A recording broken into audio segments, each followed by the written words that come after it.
Les ténèbres ne régneront pas toujours sur la terre. La dépression, l'addiction, la tristesse, le stress sont des prisons. La honte te pousse à t'isoler. Pendant toutes ces années, tu as cherché la liberté. Ce n'est pas un hasard si tu te retrouves ici.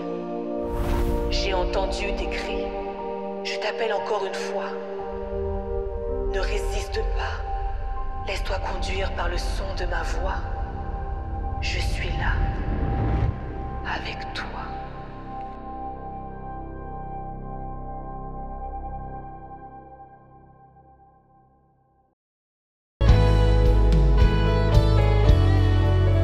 Bonjour Église Évidence, vous allez bien? Bonjour, vous êtes là ou pas? Amen. Ok. J'aimerais qu'on commence ce moment par un psaume qui est venu sur mon cœur. Psaume 104, verset 5. Entrez dans ses portes avec reconnaissance, dans ses parvis avec des chants de louange. Célébrez-le, bénissez son saint nom, car l'Éternel est bon. Sa bonté dure éternellement et sa fidélité de génération en génération. Dans d'autres versions, il est dit « Entrez dans son temple en lui disant merci ». Allez dans les cours du temple en chantant sa louange. Version parole de vie. Et avant qu'on commence à faire monter une louange, je me suis rendu compte que lorsqu'on a affaire à une personne publique, qui a de l'autorité du moins, qui est influente, on se tient différemment. On vient avec une reconnaissance. On s'approche avec une révérence. Il y a des personnes qui se plient carrément parce qu'ils savent que cette personne est influente, qu'elle a une puissance.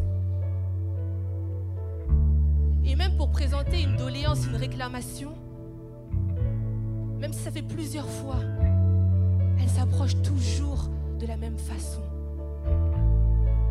J'aimerais qu'on puisse, ce matin, je l'ai annoncé au premier culte, ce n'est pas un dimanche comme les autres.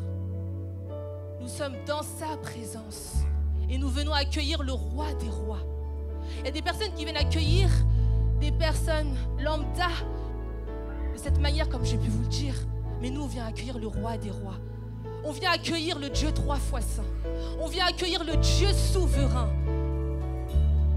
On vient élever les mains parce qu'on sait ce qu'il a fait. On sait qu'il est capable d'agir. Alors on vient et j'aimerais qu'on puisse se lever pour venir toucher le pan de sa robe. Si tu le peux, lève-toi. Parce que nous savons qu'il est capable. Nous savons qu'un seul mot suffit et la situation peut changer. Parce qu'il est là, parce qu'il est présent. Alors on va saisir l'occasion de lui dire « Seigneur, je viens avec reconnaissance. Je viens tel que je suis. Me voici, Papa. Je veux saisir l'opportunité, celle de venir devant toi avec une reconnaissance parce que tu es mon Dieu, parce que tu l'as déjà fait, parce que tu es celui qui m'a ramené des ténèbres à son admirable lumière. Tu es celui qui m'a racheté. Tu es celui qui m'a sauvé. Ah, tu n'as pas eu honte de moi. Tu m'as relevé, Seigneur. Voilà pourquoi je suis là ce matin. Tu es celui qui m'a apporté la vie. Faisons monter cette louange, non pas celle de ton voisin. N'attendons pas que la louange commence. Tu peux déjà faire monter ta propre louange dès maintenant. Parce que tu sais ce qu'il a fait pour toi. Et tu ne peux pas attendre que quelqu'un loue à ta place. Ça doit monter. Demande-lui de faire monter cette louange. Rappelle-toi de ce qu'il a fait. Ah Jésus, je me souviens là où tu m'as récupéré. Et je veux te louer, Jésus. Je veux célébrer ton saint nom, Papa. Parce que tu es mon Dieu. Parce que tu es bon. Et ta fidélité durera toujours. Amen.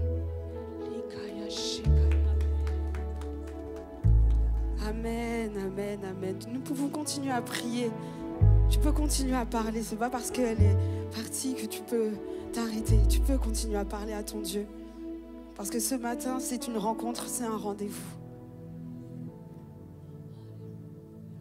Donc dis à Dieu ce que tu attends de lui ce matin. Il est là.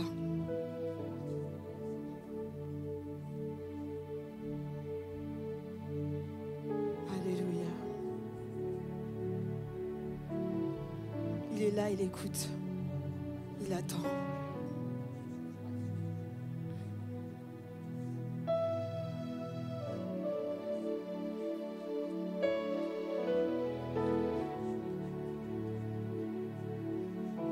Il ne t'a pas laissé orphelin, il a laissé un ami, un consolateur qui vit avec toi et qui sait présentement ce que tu vis. Et ce matin,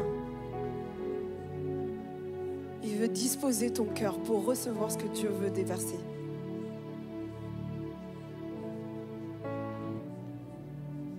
Alléluia.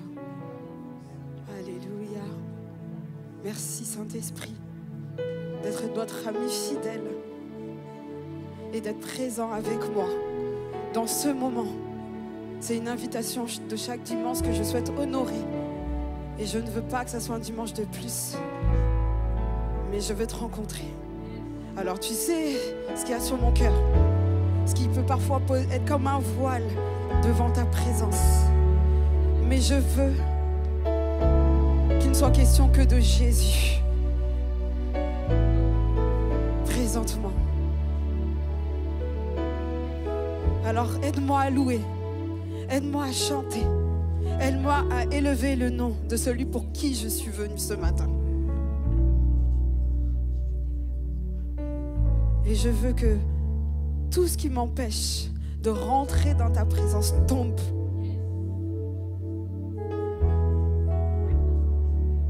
Parce que je veux te voir, parce que je crois que tu es vivant.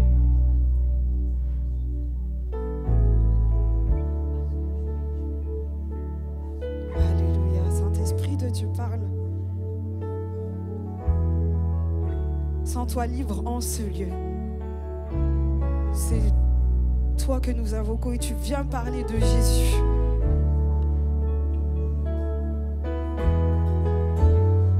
Remplis mon cœur. Remplis-moi là où il n'y a plus d'huile. Là où j'ai plus la force. Saint-Esprit, toi, prends la place. Alléluia. Alléluia. On va prendre ce chant justement. On va se disposer. Est-ce que vous êtes OK pour se disposer pour rencontrer Dieu? Donc on va prendre ce chant et on va dire que les murs, c'est-à-dire ce qui m'empêche dans ma vie de rentrer dans sa présence, ben que ça tombe. Que ça tombe dans le nom de Jésus. Amen.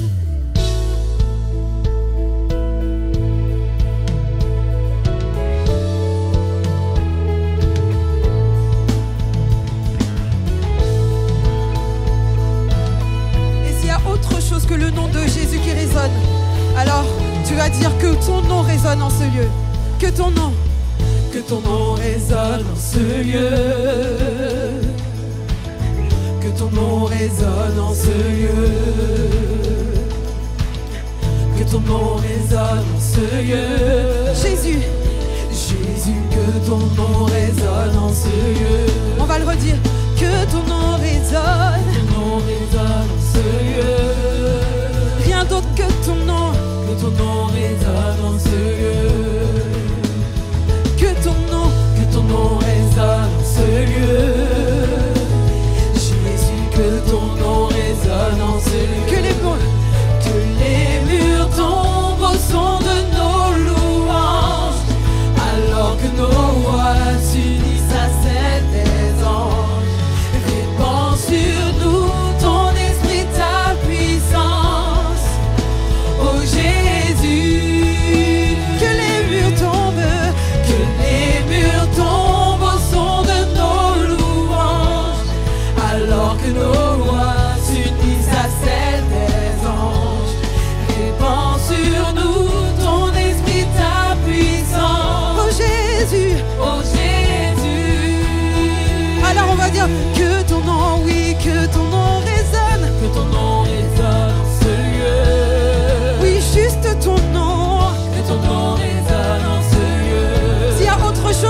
fois je dis que ton nom résonne en ce lieu.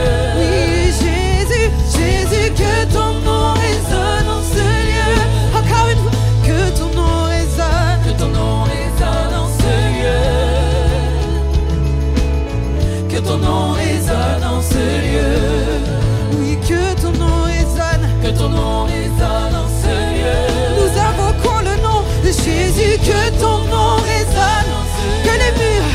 Que les murs tombent au son de nos louanges, alors que nos voix s'unissent à celles des anges.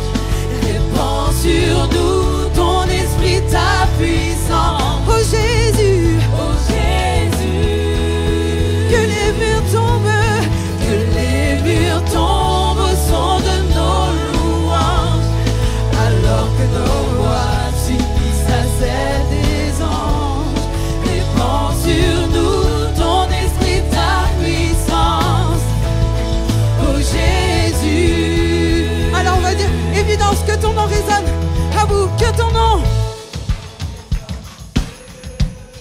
Hey, que ton nom. Que ton nom résonne. Oui, Jésus, Jésus. Encore une fois. Oui, que ton nom résonne. Que ton nom résonne en ce lieu. S'il y a de l'inquiétude, tu dis que le nom de Jésus résonne. Si tu avais peur, tu dis que le nom de Jésus résonne. Oui, Jésus, Jésus, que ton nom résonne en ce lieu. Que les murs tombent au son de ma bouche. Alors que nos voix s'unissent à celles des anges. Répands sur nous. On a invité ton Saint-Esprit. Oh Jésus, oui, que les murs tombent, je prophétise que Les murs tombent au son de nos louanges. parce que le nom de Jésus fait tomber. Je choisis de t'adorer. Ton esprit, ta puissance. Oh Jésus, Jésus, nous avouerons ton nom. En ce lieu. Oui, nous élevons ton nom En ce lieu. et nous te proclamons roi. En ce lieu. Tu es Seigneur des seigneurs. Et Jésus, Jésus, nous chantons ton nom. En ce lieu. Oui, nous invoquons ton nom. En ce lieu. Et je te proclame roi. En ce lieu. Tu es Seigneur des seigneurs. Alors parce que tu es Seigneur, que les murs tombent au son de nos louanges. Alors que Nos voix s'unissent à celles des anges. répands sur Répands sur nous ton esprit, ta puissance. oh Jésus, que les murs tombent Au son de nos louanges. alors Que nos voix s'unissent à celles des anges.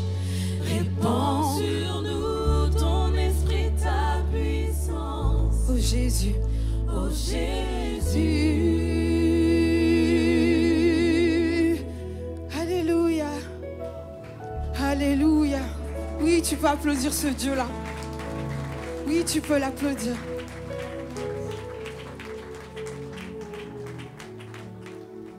Et aujourd'hui, ce que Dieu veut, c'est disposer, comme je l'ai dit tout à l'heure, nos cœurs. Et il va insister. Dieu, l'Esprit de Dieu veut insister. Parce qu'il sait que chacun d'entre nous, ici, on a besoin de déverser nos cœurs face à lui. Peut-être que tu demandes des choses à Dieu depuis longtemps et qu'il ne se passe rien. Et puis finalement, tu n'as plus de jus. Tu es venu ici, tu te dis, ok, je viens, mais ça fait un moment que je prie pour ça et voilà. Seigneur veut te remplir. Il a compassion de toi.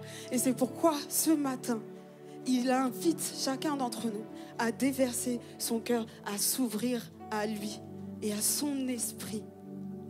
À son esprit. Et il veut que tu cries à lui. Parce qu'il sait que tu viens ici avec une demande particulière. Et aujourd'hui, au travers de ce chant, on va demander à son Saint-Esprit de nous toucher à nouveau, de nous parler à nouveau, de nous remplir à nouveau. Parce que c'est notre seul espoir.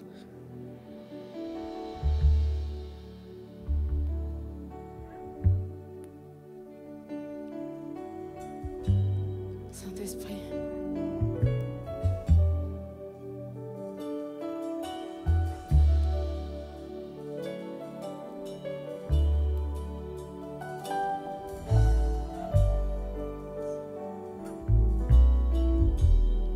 Seigneur, tu es espoir. Rien n'a plus de valeur, rien n'est aussi grand et rien n'est plus beau que ta présence. que ta présence. Si je suis là, c'est que un jour j'ai vu et j'ai goûté J'ai vu, j'ai goûté à ton amour. à l'amour le plus doux. Et je sais que mon Mon cœur cœur est enfin libre et Et que- ma honte disparaît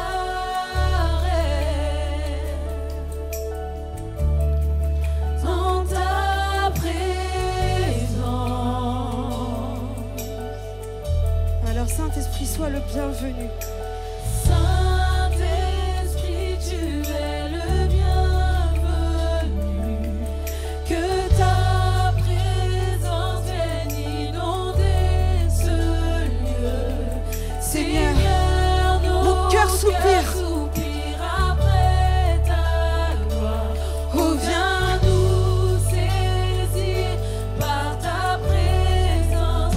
Oh, Saint-Esprit, Saint-Esprit, tu es le bienvenu. que Que ta... ta présence vienne inonder ce Je vois que tu lieu. soupires à plus. Seigneur, nos cœurs soupirent après. Alors viens s'il te plaît. Oh, viens nous saisir par ta présence, oh Dieu. Par sa présence. Seigneur, Saint-Esprit, tu es notre espoir. Nous attendons à toi. Tu es notre espoir. Rien n'a plus. Rien n'a plus de valeur. Je sais que Rien n'est aussi grand et rien n'est plus ne peut me toucher beau comme toi, Saint-Esprit. que ta présence. J'ai vu, j'ai goûté, mais ce matin, je souhaite encore plus. J'ai vu J'ai vu, j'ai goûté à cet amour à l'amour le plus et j'en veux doux. encore plus parce que... Mon cœur est enfin Et j'ai vu que ma honte, et ma honte disparaît seulement dans ta présence, dans ta présence.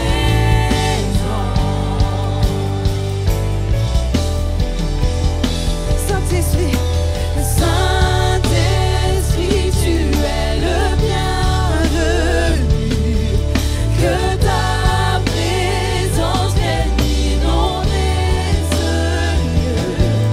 Seigneur, nos cœurs soupirent après ta viens, Oh, viens nous saisir par ta présence. Oh, Saint-Esprit, Saint-Esprit, tu es le bienvenu. Que ta présence vienne inonder ce lieu. Seigneur, mon cœur crie à toi. soupire après ta Oh viens, oh viens, oh viens, oh viens, oh viens.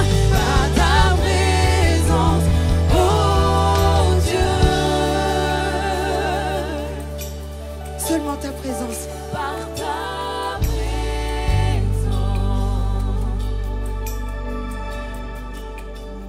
Faisons cette prière. que nous soyons plus sensibles à ta, que nous vivions les de ta,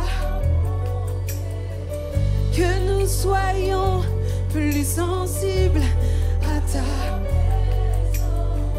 que nous vivions les merveilles de ta, que nous soyons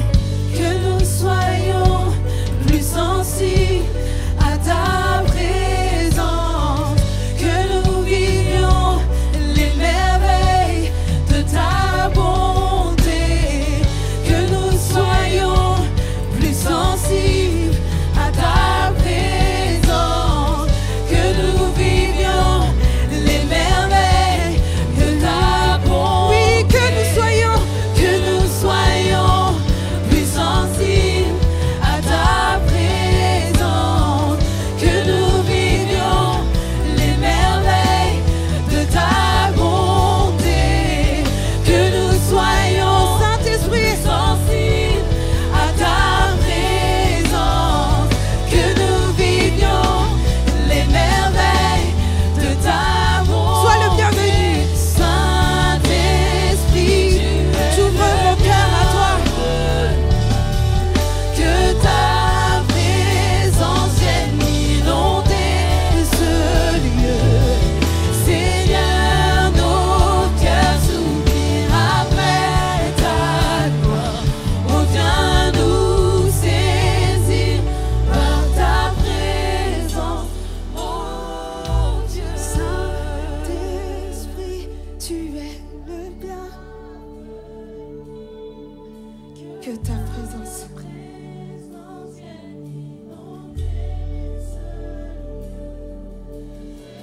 Seigneur, mon cœur crie à toi. Intérieurement, même si je ne le dis pas, mais il y a comme un cri intérieur qui a soif de plus de toi, qui ne comprend pas ce qui se passe. Mais Saint-Esprit, Saint-Esprit, tu vois le cri intérieur de quelqu'un ici. Et tu souhaites étancher sa soif de toi. Seigneur,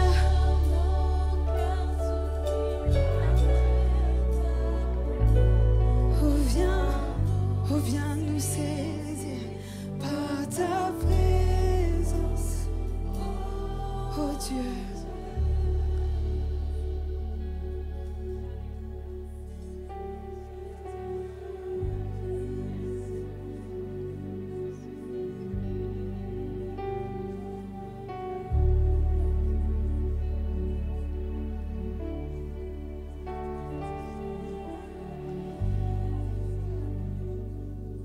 Saint-Esprit, parle au cœur. Saint-Esprit est vivant en toi, il parle. Et comme il y a comme un cri dans ton cœur qui est silencieux, mais que Dieu seul entend, et il te répond que c'est moi qui y réponds à cette soif que tu as. C'est moi et moi seul. Tu n'as rien à faire. Juste à recevoir de moi. À recevoir de moi.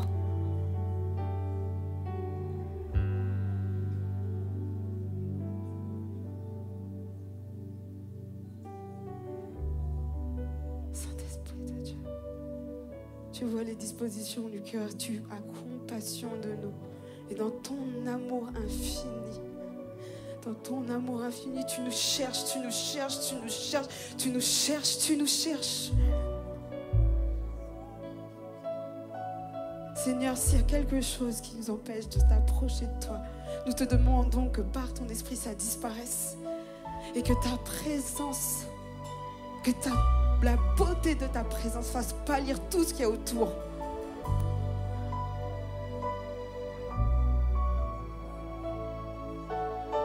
Alors laisse Dieu te remplir, laisse Dieu te remplir. Ouvre seulement ton cœur, ouvre seulement ton cœur, ouvre seulement ton cœur. Il veut le remplir, mais il y a trop de choses qui ont été déjà remplies. Donc il y a besoin que tu vides, il y a besoin que tu vides.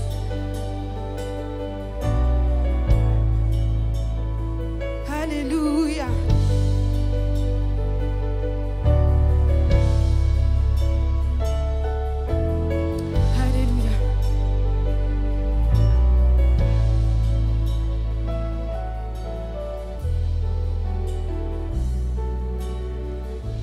grand tes bras et dis: main levée, cœur ouvert, grand comme le ciel. Nous t'élevons, main levée, cœur ouvert quand nous prions. Seigneur, je veux t'élever. Seigneur, nous t'élevons. Main levée, Cœur ouvert, Seigneur, j'ouvre tout. grand comme le ciel. Nous t'élevons, nous t'élevons. Main levée, cœur ouvert quand nous prions. Seigneur, nous t'élevons. Encore une fois, le Saint-Esprit insiste, main levée. Main levée, Cœur ouvert, grand comme le ciel. Nous t'élevons, nous t'élevons.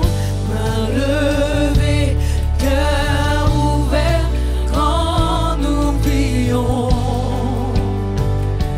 Seigneur, nous t'élevons. alors que Que tous les autres noms disparaissent.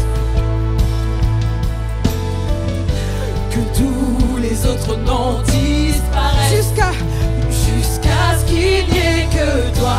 Que tous les autres noms disparaissent.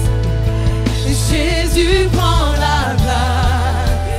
Jésus prend la place. que tous les autres noms disparaissent, Tous les autres noms disparaissent.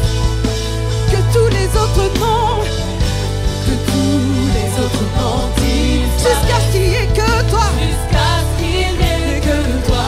Que tous les autres noms disparaissent. Et Jésus prend la place. Jésus prend la place. Alors on va ouvrir son cœur, main levée, de tout mon cœur. Ouvert, grand comme le ciel. Donne tout à Jésus, Nous t'élevons. donne tout à Jésus. Nous t'élevons. Main levée, cœur ouvert, quand nous prions. Oui Seigneur, Seigneur, nous t'élevons. oui main levée, Main levée, cœur ouvert, grand comme le ciel. Jésus je t'élève. Nous t'élevons, nous t'élevons. Main levée, Main levée, cœur ouvert, quand nous prions. Seigneur nous t'élevons. Seigneur, nous Alors je sais pas comment s'appelle ton nom, si c'est t'élevons. inquiétude, dis-lui que ça disparaisse. Les autres noms disparaissent. Que tous les autres noms disparaissent, Tous les autres noms disparaissent. jusqu'à ce qu'il y ait. Jusqu'à ce qu'il n'y ait que toi. Que tous les autres noms disparaissent. Oui Jésus, Jésus prend la place. nous invoquons le nom de Jésus. Jésus prend la place. Que tous les autres noms disparaissent, Que tous les autres noms disparaissent. Que tous les autres noms pour disparaissent. t'adorer. Pour n'adorer que toi. Que tous les autres noms disparaissent. Oui Jésus, Jésus prend la place. Jésus prend la place. que tous les autres noms disparaissent, Que tous les autres noms disparaissent. que tous les autres noms disparaissent, Que tous les autres noms disparaissent. pour n'adorer. Pour n'adorer que toi. Que tous les autres noms disparaissent. Oui Jésus, Jésus, Jésus prend la place. Jésus prend la place, Jésus prend la Jésus place. prend la place, Jésus prend la place. Jésus nous t'élevons. Jésus prend la Jésus, place. nous proclamons ton Jésus nom. prend la Nous ne place. voulons que toi. Jésus prend Oui, la prends la place de mes inquiétudes. Jésus prend Oui, la prends la place. grâce de mes craintes. Jésus prend la Jésus prend la place. Jésus prend la place. Jésus prend la place. Jésus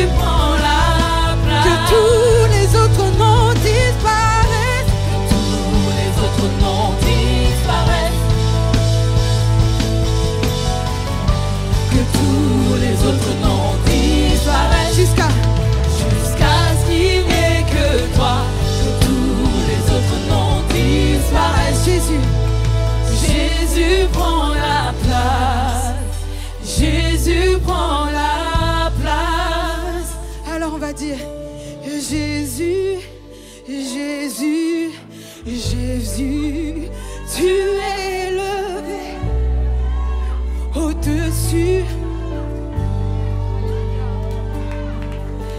Jésus, Jésus, Jésus, tu es élevé au-dessus de tout. Alléluia, oui Jésus, Jésus, Jésus, Jésus, tu es élevé au-dessus de tout. Oui Jésus, Jésus, Jésus, Jésus, tu es élevé au-dessus de tout. Oui, on va dire Yahweh, Yahweh, Yahweh, tu es le plus grand, tu es le plus grand au-dessus de tout. Oui, Yahweh, Yahweh, Yahweh.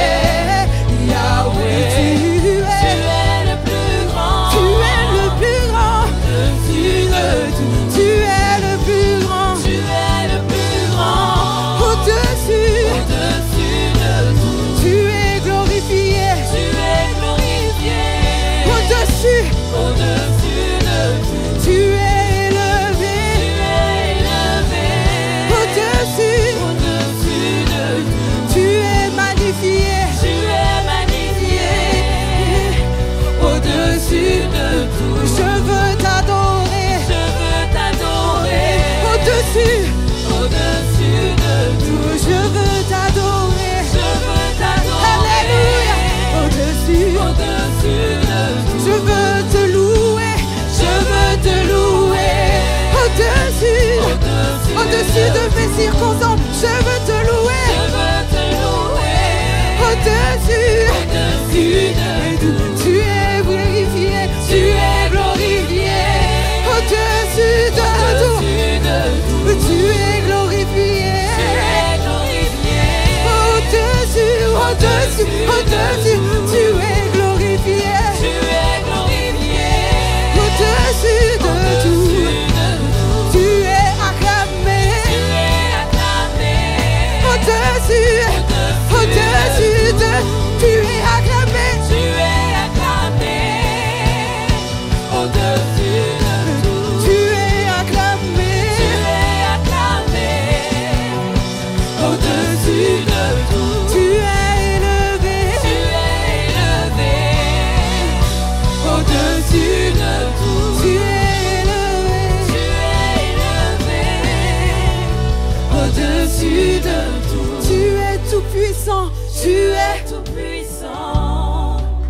Au-dessus de tout, tu es tout puissant. Au-dessus de tout, tu es élevé. Au-dessus de tout, tu es élevé. Alléluia. Au-dessus de tout. Alors parle à ton Dieu ce matin. Rends-lui gloire, rends-lui gloire, rends-lui gloire. Rends-lui gloire, rends-lui gloire. Alléluia. Parce qu'il est digne de louange. Il mérite ta révérence. Ce n'est pas n'importe quelle personne, mais c'est Dieu. Oui, c'est Dieu. Oui, tu es Dieu. Alléluia.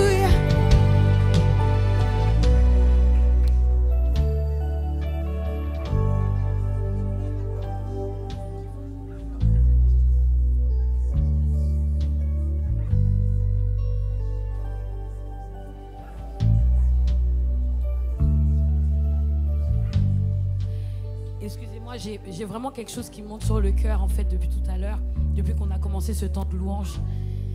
Et vraiment le Seigneur me fait vous demander, est-ce que vous êtes vraiment sûr que Dieu va faire dans votre situation avant la fin de cette année?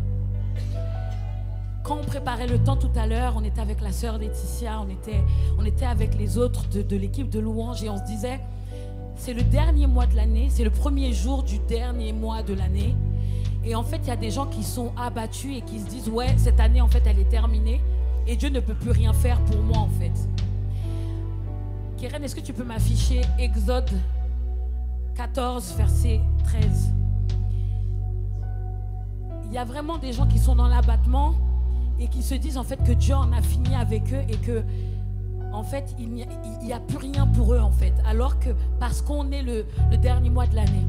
Et je veux vous rappeler en fait que le peuple d'Israélites, lorsqu'ils s'enfuyaient pour fuir Pharaon, Moïse leur dit en fait, répondit au peuple: ne craignez rien, restez en place et regardez la délivrance que l'Éternel va vous accorder en ce jour. Car les Égyptiens que vous voyez aujourd'hui, vous ne les verrez plus jamais. Verset 14. Verset 14, s'il te plaît. L'Éternel combattra pour vous et vous garderez le silence. Je suis venu dire à quelqu'un, tu penses peut-être en fait que Dieu en a fini avec toi et que peut-être en fait il ne va rien faire dans ta situation, comme le peuple en fait d'Israël qui était là et qui se disait en fait on se retrouve face à cette mer et on va pas pouvoir en fait partir de là. Et en fait je suis venu te rappeler qu'on a ce Dieu de la dernière minute, de la dernière chance qui agit en fait. Il n'agit pas en fait de façon précipitée, il agit au moment même là où on s'y attend plus. C'était la même chose pour Lazare, personne s'y attendait et tout le monde pensait qu'il était mort. Et pour autant, qu'est-ce qui s'est passé? Donc je suis vraiment venu dire à quelqu'un ce matin, Dieu n'en a pas terminé avec toi. Je suis venu, Dieu me dit de te demander, est-ce que tu crois réellement qu'il peut agir dans ta situation avant le 31 de cette année? On en a marre de voir des personnes abattues et le dos courbé. On en a marre de voir des personnes qui viennent chaque dimanche avec la même prière sans cesse. Le Seigneur veut que tu viennes aujourd'hui et souffle un nouveau vent, que tu viennes avec des nouvelles prières et qu'aujourd'hui tu viennes de façon affermie et que tu viennes et que tu prennes déjà ce que le Seigneur a préparé pour toi. Tu le loues d'avance parce que tu sais qu'il va faire. Tu n'es pas là en fait en train d'attendre, en train de te dire mais Seigneur, pourquoi ci, pourquoi ça? Non, tu le loues d'avance, je le loue d'avance parce que je sais que Dieu est un papa qui est responsable et que ce Dieu fait dans ma situation. Je n'ai pas encore vu là de mes propres yeux, mais je sais que dans l'invisible, le Seigneur est déjà en train d'activer les choses. Alléluia, alléluia. Tu es élevé au-dessus de tout. Tu es élevé au-dessus de tout. Je veux te louer. Je veux te louer. D'avance. Au-dessus de tout. Je veux t'adorer. Je veux t'adorer. Au-dessus de tout. Tu es le plus grand. Tu es le plus grand. Au-dessus de tout. Tu es le plus grand. Tu es le plus grand. Au-dessus de tout. Tu es le plus grand. Tu es Le plus grand. Au-dessus de tout. Tu es le plus grand. Tu es le plus grand. Au-dessus de tout. Seigneur, nous te louons. Seigneur, d'un cœur reconnaissant, nous sommes là. Alléluia. Alléluia. Alléluia. Alléluia. Alléluia. Alléluia.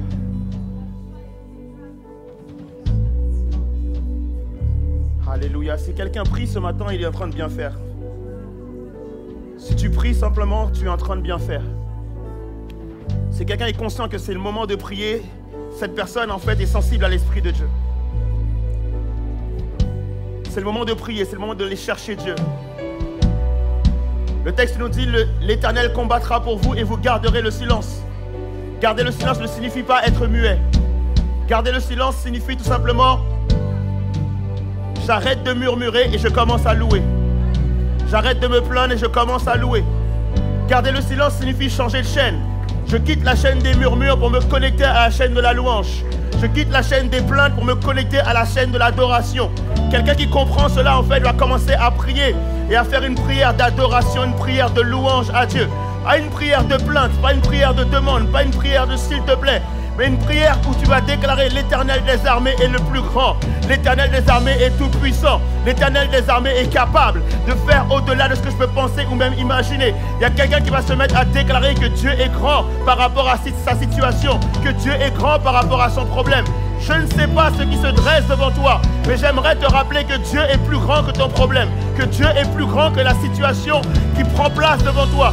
J'aimerais te rappeler que Dieu est tout puissant. Il y a quelqu'un qui va se mettre à genoux ce matin et qui va implorer le Dieu tout puissant, le Dieu fort et grand, le Dieu qui est capable. J'aimerais te rappeler ce matin que l'Éternel des armées est réel. Il est véritablement vivant, il est véritablement capable. Il n'est pas resté au tombeau, mais il est ressuscité. Le même esprit qui a ressuscité Jésus-Christ d'entre les morts est capable de te rendre vie ce matin. Ce même esprit peut être activé dans ta situation. Alléluia. Quelqu'un va quitter la chaîne des murmures pour se connecter à la chaîne de la louange. Quelqu'un va arrêter les plaintes pour vraiment louer l'Éternel, pour vraiment glorifier Dieu, pour vraiment exalter Dieu. Lorsque je déclare, tu es élevé au-dessus de tout, je dois te voir t'élever au-dessus de tout. Je ne dois pas simplement le dire, mais je dois le vivre.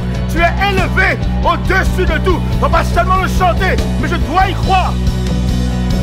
Alléluia.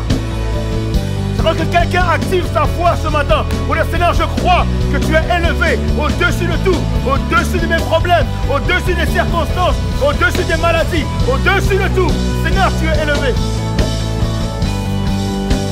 Tu es élevé, Jésus.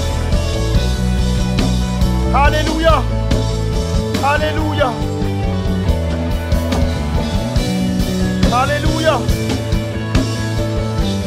Alléluia. Gloire à toi, Seigneur Dieu. Quelqu'un va donner toute la louange à celui qui est assis sur le trône. Alléluia. À celui qui est assis sur le trône. J'offre ma louange ce matin. Alléluia. La Bible déclare, porte, élevez vos linteaux. Porte, élevez vos linteaux. J'ai envie de dire, Église, ouvrez vos cœurs. Église, ouvrez vos cœurs. Ouvrez vos cœurs. Ouvrez vos cœurs. Alléluia. Que le roi de gloire fasse son entrée. Que le roi de gloire fasse son entrée. N'écoute pas tes échecs. N'écoute pas tes souffrances. N'écoute pas les circonstances. Mais ce matin, ouvre ton cœur. Que le roi de gloire fasse son entrée. Alléluia. Oui, Seigneur, viens régner. Viens régner dans ce lieu, Papa. Viens régner dans nos cœurs, dans nos pensées. Viens régner dans nos corps. Viens régner en nous. Au nom de Jésus-Christ. Alléluia. Alléluia. Alléluia. Alléluia. Merci Seigneur Jésus. Merci Seigneur Jésus. Alléluia. Avant de prendre place, on peut donner une bonne main d'acclamation pour le Seigneur Jésus-Christ. Oh, ça c'était pour moi. Est-ce qu'on peut acclamer Jésus, s'il vous plaît? Est-ce qu'on peut acclamer Jésus? Alléluia. Alléluia. Alléluia. Alléluia. Amen. Prenez place. Vraiment plaisir d'être là avec vous ce matin. Est-ce qu'il y a quelqu'un qui est dans la joie ce matin? Alléluia. C'est tu es rentré dans ce lieu en n'étant pas dans la joie. Mais est-ce que la présence de Dieu t'a rendu la joie? Alléluia. Et j'aimerais pouvoir prêcher ce matin sur le fait que nous devons nous préparer pour notre nouvelle saison. J'aimerais te dire, tu dois te préparer pour ta nouvelle saison. Beaucoup de personnes se disent, ah oui, mais pasteur, c'est normal, c'est le mois de décembre. Du coup, tu vas prêcher parce que bientôt on est en janvier, on va tous prendre de nouvelles résolutions, etc. etc. Je ne suis pas en train de parler de ça. En fait, je ne crois pas que ce soit la nouvelle année qui amène une nouvelle saison. Je crois pas que, d'ailleurs, dans la Bible, il dit que tous les jours sont les mêmes. En fait, on a juste mis des marqueurs pour qu'on puisse savoir se situer, savoir où est-ce qu'on est, etc., etc. Mais tous les jours sont les mêmes. Donc, du coup, la saison ne dépend pas du changement d'année. Mais elle dépend de la foi que tu vas placer dans celui qui veut t'amener une nouvelle saison. Est-ce que tu as foi en Jésus-Christ ce matin? Est-ce que tu crois que Jésus peut amener une nouvelle saison, un nouveau feu, une nouvelle onction, quelque chose de puissant dans ta vie? Et c'est ce que je crois ce matin. Et c'est pour ça que je parle du fait que tu dois te préparer à une nouvelle saison. Amen. De la même manière que le peuple d'Israël devait toujours se préparer à une nouvelle manne. La manne d'hier ne pouvait pas servir pour aujourd'hui. Et la manne d'aujourd'hui ne pouvait pas servir pour demain. Et donc, du coup, chaque jour, le peuple d'Israël savait qu'il devait se préparer à quelque chose de nouveau. Et je pense qu'en tant que chrétien, on n'est pas assez préparé à ce que Dieu veut faire. La preuve en est, c'est que très souvent, lorsque Dieu fait quelque chose, on se trouve dépassé. On se trouve, à un moment donné, à croire, est-ce que c'est Dieu, est-ce que c'est pas Dieu, je ne sais pas, pourquoi il m'est arrivé ça. J'ai envie de te dire, même s'il t'est arrivé le pire cette année, Dieu est dans l'affaire. Dieu est présent. Dieu est là. Dieu est avec toi. Et tu ne dois pas forcément uniquement lire les choses de la manière négative, mais il y a aussi des choses qui peuvent nous arriver parce que Dieu veut semer quelque chose de nouveau dans nos vies. Et des fois, Dieu veut te débarrasser de certaines choses pour semer quelque chose de nouveau, effectivement, dans ta vie. Je vais prendre ce texte avec vous, qui est en Éphésiens 3, versets 14 à 21. Éphésiens 3, verset 14-21 nous dit, c'est pourquoi, et c'est Paul qui parle, et il parle du fait qu'il va plier les genoux, qu'il va se mettre en prière. Et j'aimerais que cette saison, on apprenne à plier les genoux. On a parlé de prier plus, prier mieux, mais on n'est pas assez à savoir plier le genou. Est-ce qu'on est d'accord avec ça ou pas? Je crois qu'il y a des postures pour faire certaines choses. Mesdames, je pense que lorsque on vous fait la demande en mariage, vous appréciez à ce que le jeune homme se mette à genoux. Est-ce qu'on est d'accord avec ça ou pas? Moi, je suis à l'ancienne, ok? C'est comme ça que ça se passe. On se met à genoux et on demande la main de madame. Parce que je trouve que c'est la bonne manière de faire, ok? Voilà, c'est bien. Et je pense que par rapport à Dieu, et ça a été dit en introduction, que l'Éternel est grand, qu'il est puissant, qu'il est merveilleux, qu'il est glorieux. Et des fois, on attend des choses de la part de Dieu, mais je pense qu'on a perdu le fait de se mettre à genoux. Le fait de chercher les choses sur nos genoux. On a tendance parfois à faire des petites prières éclairs, tendance parfois à ne pas avoir le temps de se mettre à genoux, tendance parfois à faire les choses assez rapidement, assez brièvement. Mais je pense que cette saison particulièrement, quelqu'un doit apprendre à plier le genou. Quelqu'un doit apprendre à aller chercher la face de Dieu. Quelqu'un doit apprendre à faire comme Jacob, de dire, Seigneur, tant que je n'aurai pas reçu ce que j'ai besoin, je ne me lèverai pas. Je cherche ta face et je veux te trouver et en pliant les genoux. Et je pense que ça va être une saison où justement quelqu'un doit apprendre cela, qu'il est bon de plier le genou devant notre Dieu. Est-ce qu'on est d'accord avec ça ou pas? C'est pourquoi, nous dit le texte, c'est pourquoi je me mets à genoux devant le Père, de qui dépendent comme d'un modèle toutes les familles des cieux et de la terre. Je lui demande qu'il vous accorde à la mesure de ses glorieuses richesses. La prière, elle est folle, en fait. En fait, il ne demande pas un truc minime. Il dit dans la mesure des glorieuses richesses de Dieu. Et ensuite, il dit que vous puissiez être puissamment fortifiés par son esprit dans votre être intérieur. Que Christ habite dans vos cœurs ou dans votre cœur par la foi, enraciné et solidement fondé dans l'amour.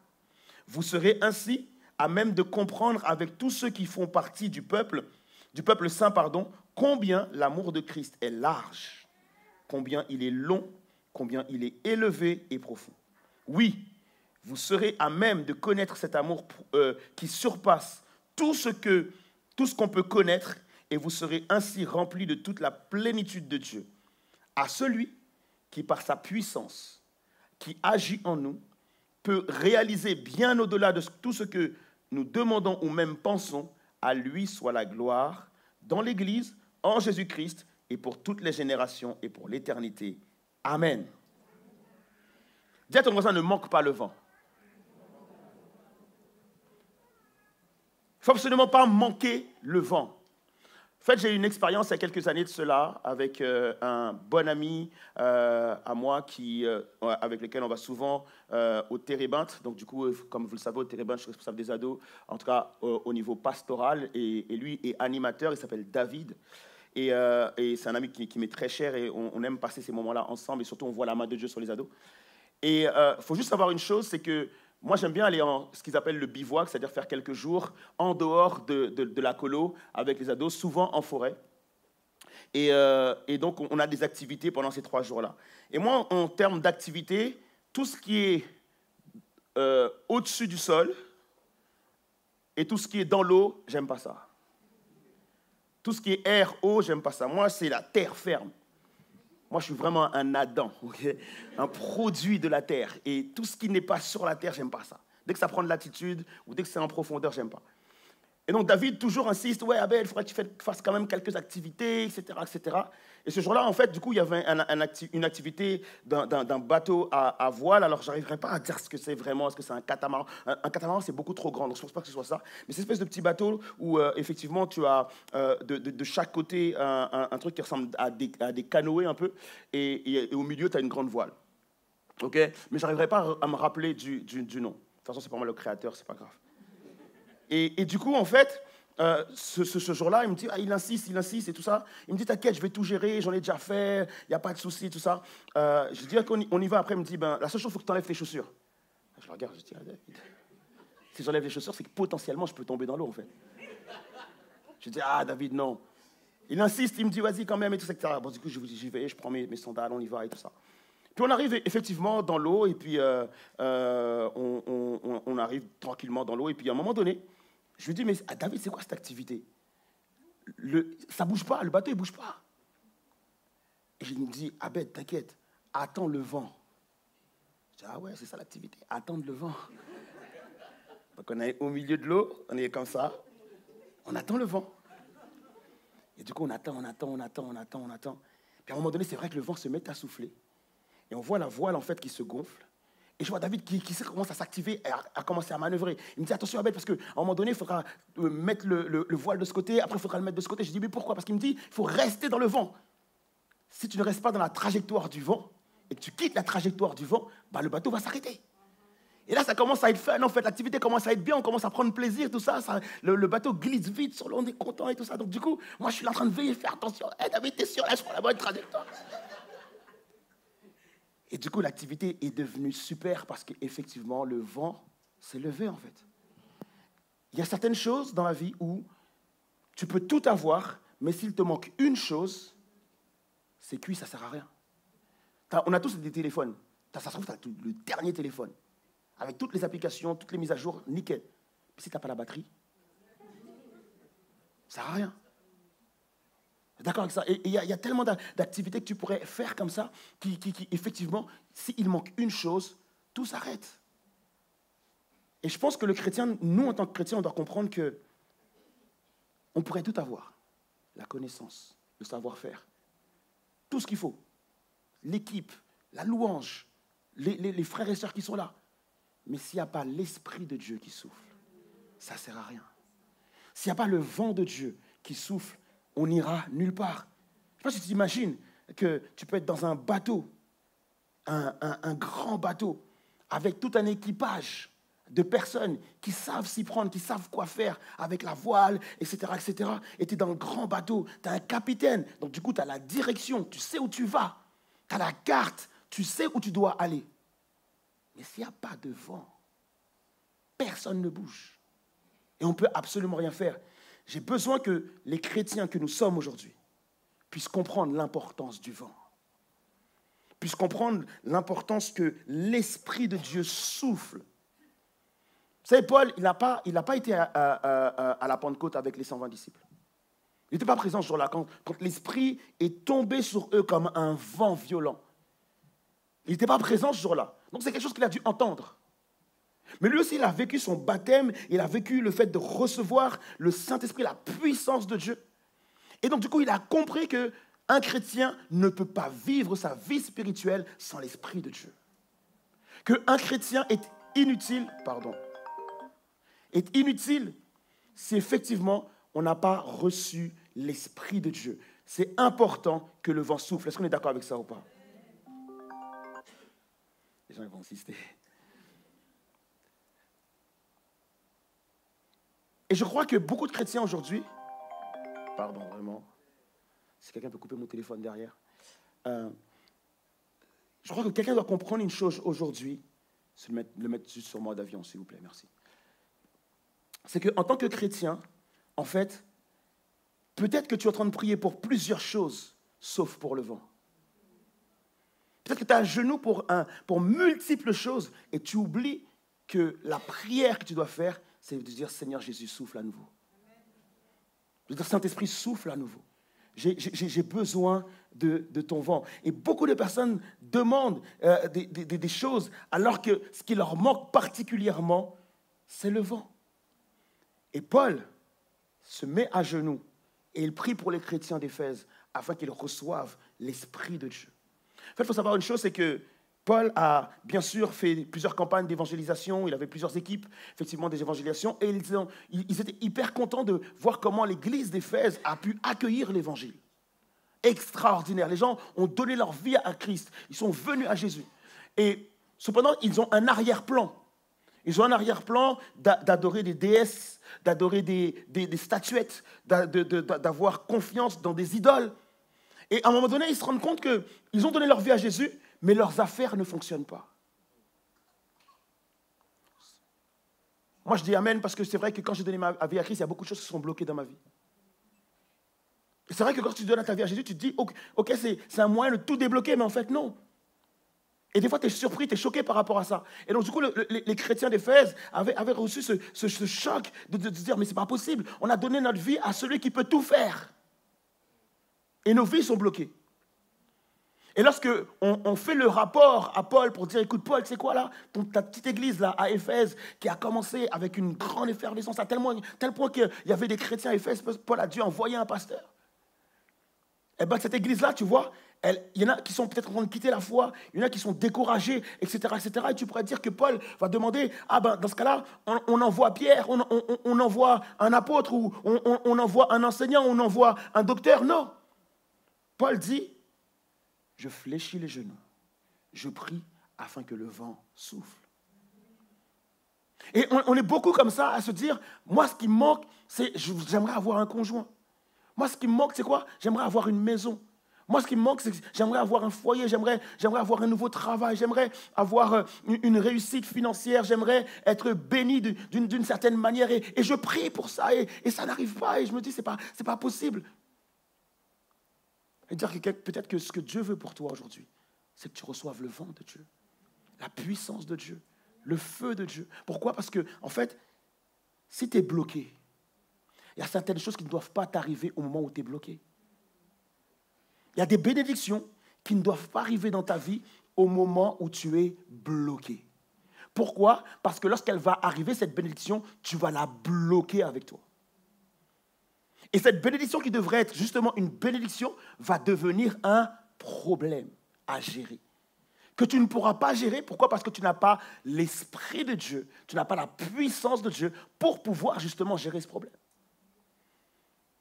Tu pries peut-être pour un conjoint, du coup tu vas peut-être sortir avec quelqu'un, bien joué, super, merci Seigneur, voilà, ça date, on est ensemble, on avance, etc., etc.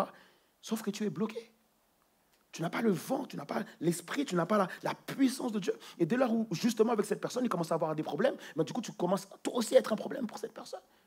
Et vous vous retrouvez tous les deux bloqués. Et après, vous allez dire, écoute, franchement, finalement, je crois que ce n'était pas bon, etc., etc. Alors que ça aurait pu être bon. Le problème, c'est que tu ne dois pas demander certaines choses alors que tu es bloqué. C'est pour ça qu'il faut que tu demandes, Esprit de Dieu, viens souffler sur moi, afin que lorsque la bénédiction vient me rencontrer, qu'elle ne me rencontre pas bloquée, mais en marche. Qu'elle me rencontre en action, qu'elle me rencontre en train de prendre plaisir en Dieu, qu'elle me rencontre en étant connecté à Dieu, qu'elle me rencontre en étant passionné de Dieu, qu'elle me rencontre en étant passionné de Jésus. Du coup, si je suis passionné de Jésus, je ne vais pas demander à la relation de me combler, mais je vais demander à Jésus de me combler. C'est important justement de comprendre qu'il y a certaines bénédictions que Dieu ne peut pas ou ne veut pas te donner pour l'instant parce qu'il estime que tu dois grandir, maturer, avoir l'Esprit de Dieu avant d'accueillir justement ces bénédictions. Il est temps qu'en tant qu'enfant de Dieu, qu'on puisse comprendre qu'il y a certaines saisons dans ma vie où je n'ai besoin de rien d'autre que de l'Esprit de Dieu. Que je n'ai besoin de rien d'autre que la puissance de Dieu, que je n'ai besoin de rien d'autre que le feu de Dieu, que l'action de Dieu, que la main de Dieu, qui va me permettre justement de comprendre un certain nombre de choses et de pouvoir rentrer dans ma saison et vivre ma saison. Paul dit, je veux que vous soyez puissamment fortifiés dans votre être intérieur. Je veux que vous soyez capable justement d'accueillir la bénédiction, que vous soyez capable de maintenir, de soutenir la bénédiction et de ne pas que la bénédiction ne vous fait pas voler en éclats. Il y a un pasteur qui me disait dernièrement qu'il y a des chrétiens dans son église c'est un pasteur qui est beaucoup plus âgé que moi, donc qui a vu des générations et des générations de chrétiens. Et il me disait, c'est quoi? Lorsque les chrétiens ont reçu une bénédiction, beaucoup d'entre eux ont quitté l'église. On ne peut pas dire amen, on se dit, ah ouais, c'est vrai, oui, bien sûr. Beaucoup de gens qui disent, Seigneur, je prie pour un mariage. Le mariage arrive, la personne quitte l'église. Seigneur, je prie pour une maison, la maison arrive, la personne elle quitte l'église. Je prie pour une bénédiction financière, la personne reçoit, elle quitte l'église. Je prie pour un nouveau poste à responsabilité dans mon travail, la personne reçoit ce poste et elle quitte l'église. Pourquoi? Parce qu'en fait, le poste devient un problème. Le poste devient un truc à tenir, un truc à garder. Et mon patron est sur mon dos. Il a besoin de résultats et c'est compliqué. J'ai plus le temps d'aller à l'église, j'ai plus le temps de louer, j'ai plus le temps de prier, j'ai plus le temps de chercher Dieu. Je m'éloigne petit à petit de Dieu à cause d'une bénédiction que Dieu m'a accordée. Dieu veut te bénir. Mais il veut que tu comprennes que tu ne dois pas servir la bénédiction, mais servir le Dieu de la bénédiction. Que tu ne regardes pas la bénédiction, mais tu regardes à Dieu qui t'a donné la bénédiction. Dieu veut que ta prochaine bénédiction, il a prévu pour toi. Ça, il dit qu'il a des plans de bonheur. En d'autres termes, c'est-à-dire que ce n'est pas au moment où tu vas prier qu'il va fabriquer. C'est qu'il a déjà prévu, c'est déjà en place pour toi. Et ça n'attend qu'une seule chose, que tu considères Dieu plus que ce que tu attends. Qu'est-ce qui fait que dans notre génération, on a beaucoup de mal à vivre et à être rempli de l'Esprit de Dieu? Vous savez, très souvent, j'entends les gens dire « Ah, ma génération, c'est la plus dure. Tu sais quoi, nous, on a vécu le Covid. Franchement, notre génération, c'est compliqué quand même. Franchement, pendant le Covid, c'était dur, etc. etc. J'ai l'impression qu'avant, c'était plus facile. Et mes parents qui me disaient que du temps des disciples, ça avait l'air plus facile, etc. etc. Mais visite simplement les générations qui t'ont précédé. Je ne sais pas. Moi, personnellement, j'aime ma génération. Mais le problème, c'est qu'il y a beaucoup de changements et de chamboulements dans notre génération. Et là, je vais prendre un exemple pour illustrer ce que je veux dire. Et tant pis pour ceux qui vont dire « Ah, Abed, il va encore en prendre un exemple de football. » En fait, je vais prendre l'exemple d'un joueur. Certains aiment, certains n'aiment pas, c'est pas grave. C'est Mbappé. OK? Alors, je n'ai rien contre la personne de Mbappé. Peut-être que ça se trouve, il écoutera un jour la prédication. Je n'ai rien contre toi, Mbappé. OK? Et personne n'a rien contre sa personne en elle-même parce qu'on ne le connaît pas personnellement. On ne sait pas s'il est gentil, si... Non, on ne sait pas. Mais cependant, moi, je suis un fan de football. Voilà. Et je pense qu'il y a beaucoup de fans de football qui, aujourd'hui, se posent énormément de questions sur les performances de Mbappé. Et beaucoup regardent à ce qui se passe aujourd'hui et se disent « Waouh, aujourd'hui, il ne joue pas bien, il jouait mieux avant, etc., etc. » Mais très peu se posent la question de comment tout ça a commencé. Et moi, j'aime bien regarder un petit peu les choses pour pouvoir me rappeler justement comment les choses ont commencé, comment ça a évolué et où est-ce qu'on en est aujourd'hui. Ça a commencé comment? Parce que moi, il faut savoir que le Mbappé en question, moi, je suis supporter de l'AS Monaco, ok? Comme ça, vous le savez. Donc, il a commencé là-bas. Et c'est vrai que j'ai eu une blessure Mbappé. Vous voyez ce que je veux dire ou pas? Quand il est parti. Vous voyez ce que je veux dire? Et les supporters du Paris Saint-Germain m'ont beaucoup charrié à l'époque. Maintenant, vous savez ce que j'ai vécu. Et du coup, comment ça a commencé?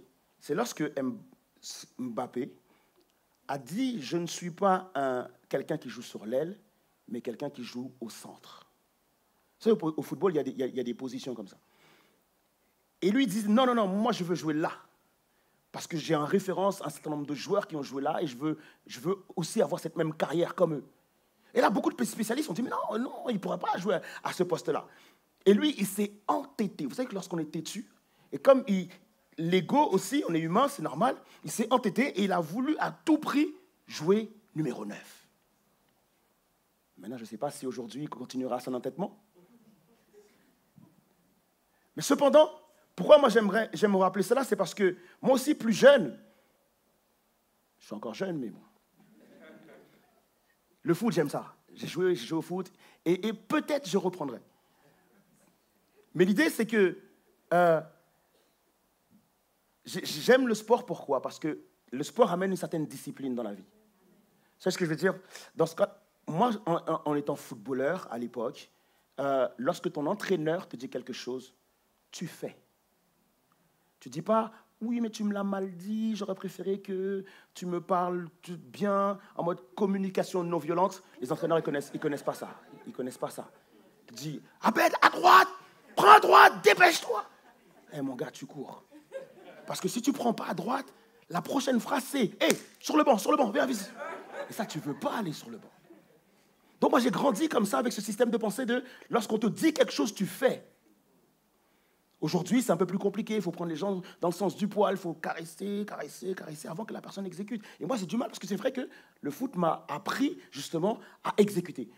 Et c'est là où je me dis, comment se fait-il que Mbappé, qui a eu cette formation de footballeur aussi, refuse de jouer là où l'entraîneur lui dit de jouer? Ah non, moi, ce n'est pas mon poste, etc., etc. Et pour moi, c'est là où tout a commencé. Et pourquoi je prends cet exemple-là? C'est parce que nous, en tant qu'enfants de Dieu, on n'est pas footballeur, mais on a un entraîneur. On a un entraîneur qui a Dieu sait comment tu dois gagner. Dieu sait mieux que toi comment tu dois gagner. Dieu a la solution pour que tu gagnes tout le temps. Dieu est capable de te mettre dans la bonne position pour que tu gagnes tout le temps. Sauf que toi, tu dis à Dieu, je ne suis pas un ailier, je suis un numéro 9. Et ça, notre problème, les amis, c'est qu'on oublie qu'on n'a pas toujours le choix. On oublie que ce n'est pas forcément à nous de choisir. Lorsque j'ai donné ma vie à Christ, Jésus est devenu Seigneur de ma vie. Et je vois trop de chrétiens qui prennent des décisions sans l'aval de Dieu, sans avoir consulté Dieu. Oh, c'est plus ma saison, je démissionne, je vais ici ou là, etc. À quel moment Dieu t'a dit qu'il fallait partir? À quel moment Dieu t'a dit qu'il fallait venir? À quel moment Dieu t'a dit où tu devais aller? Qu'est-ce que tu fais là alors que Dieu ne t'a jamais rien dit? Ah, oh, mais j'ai des problèmes là, oui. Oui, mais ok, d'accord, il n'y a pas de souci. Mais quand est-ce que ça a commencé? C'est au moment où, justement, tu n'as pas consulté Dieu. Tu n'as rien demandé à Dieu et tu te retrouves là. Exode 28, versets 31-35, je lis rapidement ce texte.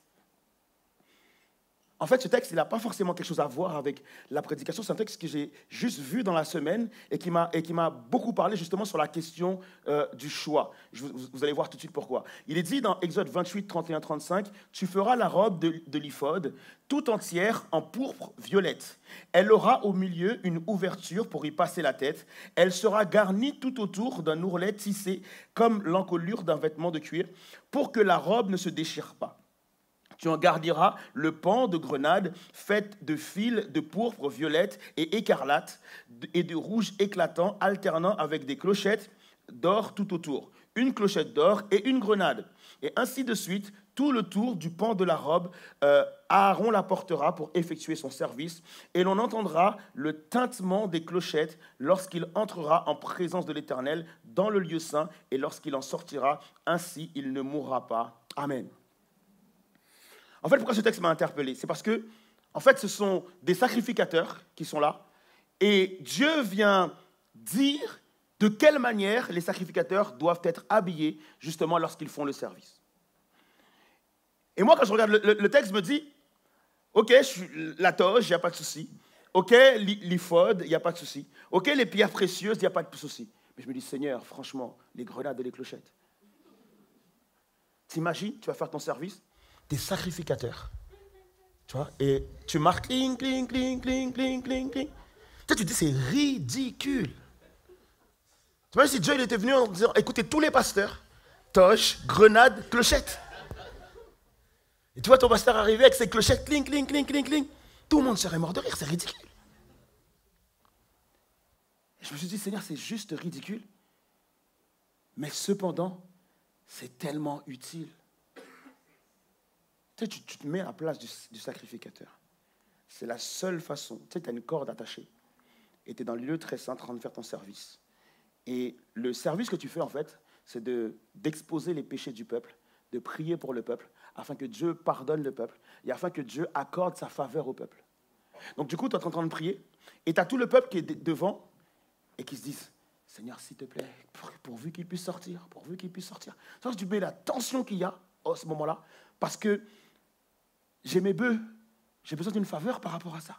Seigneur, je viens d'avoir un nouvel enfant, j'ai besoin d'une faveur. Si le sacrificateur ne sort pas, mes péchés ne sont pas pardonnés. La grâce, la faveur de Dieu ne vient pas. Donc le peuple est là en tension, en train de prier, Seigneur, s'il te plaît, permets qu'il sorte. Et quand ils entendent le cling, cling, cling, cling, ils ne rigolent pas, les gens. Ils sont en mode, waouh, waouh, tu as permis qu'ils sortent, en fait. C'est juste un soulagement énorme. Et ce dont nous, on peut trouver ridicule, est tellement utile pour eux. Il y a un sens par rapport à ça. Et peut-être que tous les peuples autour voient les sacrificateurs et se disent, mais qu'est-ce qu'ils font avec ces clochettes, ces grenades? Alors que le peuple d'Israël, lui, sait pourquoi.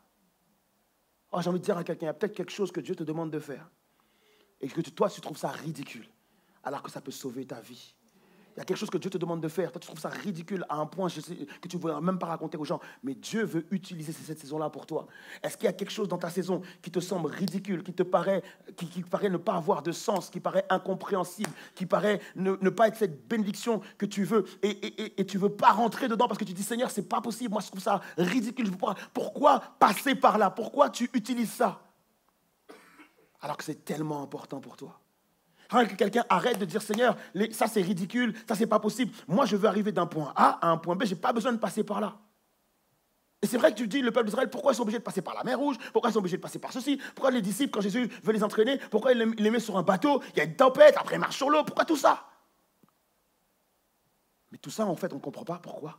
Parce qu'on n'a pas le vent. C'est ça le problème, en fait. On n'a pas le vent, on n'a pas le souffle de Dieu, on n'a pas la puissance de Dieu. Et c'est pour ça que Paul dit, je prie afin que votre être intérieur soit puissamment fortifié. Pour que je puisse discerner, pour que je puisse comprendre qu'est-ce qui prend place dans cette saison. Seigneur, je suis en train de vivre cette situation comme un échec, alors que c'est une bénédiction. J'ai l'impression que tu m'enlèves tout, alors que c'est une grâce. Il y a quelqu'un qui a besoin de savoir ce matin, Seigneur Dieu, je ne dois pas te demander de me rendre ce que j'ai perdu. Je ne dois pas te demander les choses que je n'ai plus. La seule chose que je dois te demander, c'est le souffle pour comprendre ce que je suis en train de vivre. Et je veux croire, les amis, seuls ceux qui ont le souffle, seuls ceux qui sont connectés à Dieu peuvent comprendre ce que les autres considèrent comme ridicule. Seul Paul, parce qu'il est connecté à Dieu, alors qu'il est dans la prison, il peut comprendre que Dieu est en train de faire de grandes choses. Et dans sa prison, il glorifie Dieu. Alors que la plupart de nous, on est en train de pleurer et nous plaindre dans la prison. Paul, lui, offre des louanges à l'Éternel. Parce qu'il est puissamment fortifié. Plus tu es sanctifié, plus tu es fortifié, plus tu ressembles à Jésus et plus Dieu peut te faire confiance pour un certain nombre de choses. Quelqu'un a besoin d'une rencontre fraîche, quelqu'un a besoin d'être à nouveau rempli, quelqu'un a besoin d'être à nouveau en contact, en lien avec le Saint-Esprit. Quelqu'un devrait dire, Seigneur, souffle ce matin. Je crois que le Saint-Esprit ne veut pas simplement être en moi, mais il veut être à l'œuvre en moi.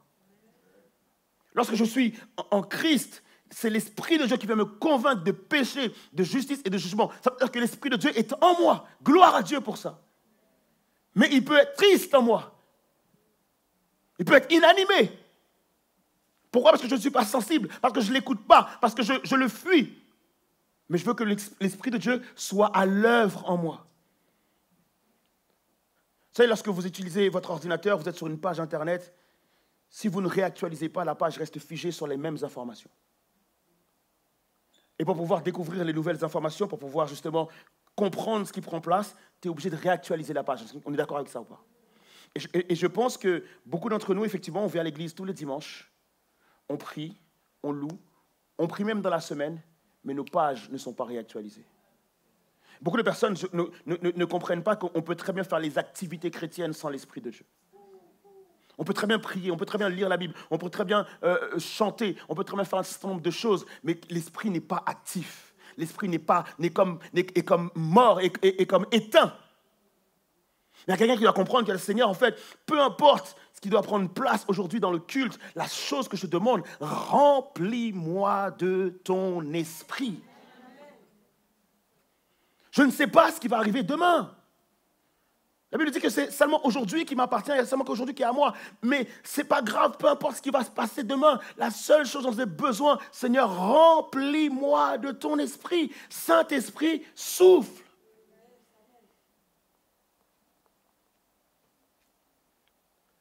Chose que je comprends finalement, c'est que beaucoup de chrétiens, beaucoup d'enfants de Dieu, et moi je peux en faire partie, des fois on croit que le baptême c'est la finalité. Des fois on croit que le baptême c'est le point d'arrivée. On est bouillant. « Oh Seigneur, je veux donner ma vie à Christ, je veux donner ma vie à Jésus. » Une fois qu'on est baptisé, bon maintenant il faut que je me gère mon travail, il faut que je me gère mon mariage, il faut que je me gère mes enfants, il faut que je gère ceci, il faut que je gère cela. Malheureusement, on ne comprend pas en fait. Et pour ceux qui sont mariés ici, parce que moi-même je le pensais aussi, on croit que le jour où tu arrives en costume là, où ta femme elle arrive en robe blanche, et que le pasteur te dit enfin, tu peux embrasser la mariée. Tu lèves le voile, tu embrasses la mariée. Pour toi, tu es arrivé. C'est le point d'arrivée. C'est ce que tu attendais depuis 2 ans, 3 ans de fiançailles. Tu attendais ça. Pour toi, c'est le point d'arrivée. Mais est-ce qu'on est tous d'accord, tous ceux qui sont mariés ici, que ça, c'est le point de départ, en fait? C'est le point de départ. Si tu ne comprends pas qu'après ça, tu vas devoir pardonner. Si tu ne comprends pas après ça que tu vas devoir faire grâce. Si tu ne comprends pas qu'après ça, il va falloir construire. Si tu ne comprends pas qu'après ça, il va falloir travailler. Si tu ne comprends pas tout ça, en fait, le mariage s'arrête le jour du mariage. Il faut que tu comprennes, en fait, qu'il y a certaines choses que tu penses que c'est le point d'arrivée, alors que c'est le point de départ. Mon baptême, mon mariage avec Jésus, c'est mon point de départ. Mais dès lors que je suis marié avec Jésus, Jésus devient mon maître et mon Seigneur.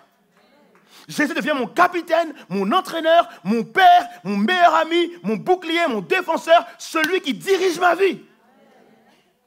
Et si je ne comprends pas ça, eh bien, je vais être bloqué quelque part entre le baptême et le retour de Christ. On est bloqué. Il n'y a pas de vent. On ne sait pas quoi faire. On ne sait pas quoi dire. On ne sait pas où aller. On murmure. On se plaint. On dit c'est pas normal. Je me suis converti. J'ai donné ma vie à Christ. J'ai donné ma vie à Jésus. Et ma vie, elle est pire. Elle est sans dessous. Elle est chaotique. Non, ce qui te manque, c'est le vent. Ce qui te manque, c'est le vent. Et ça, les amis, on doit le comprendre. La finalité du mariage, la finalité du baptême, ce n'est pas le baptême. La finalité, c'est ressembler à Jésus-Christ. Le cœur de Dieu, c'est ça. Le plan de Dieu, c'est ça. Le projet de Dieu, ça a toujours été ça. Dieu ne veut pas que tu deviennes comme Adam. Dieu veut que tu deviennes comme Jésus. Et donc, lorsque tu donnes ta vie à Jésus-Christ, tant que tu n'es pas arrivé à la stature parfaite de Christ, le travail n'est pas fini. Et j'ai besoin de ce vent pour continuer à suivre Jésus-Christ. Les amis, il faut qu'on arrête de prier pour tout sauf pour le vent. Il faut qu'on arrête ça. Il faut prier d'abord pour le vent. Il faut d'abord prier pour l'esprit de Dieu, la puissance de Dieu. Il faut d'abord prier pour ça. L'Église doit être réveillée. Les chrétiens doivent être réveillés. On ne peut pas être en train de dormir, en train de prier pour multiples choses, alors qu'on n'a pas l'esprit de Dieu. Comment tu vas pouvoir gérer tout ça si tu n'as pas l'esprit de Dieu?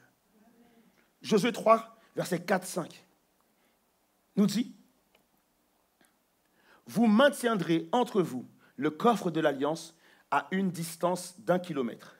Et vous ne vous en approcherez pas, ou plus.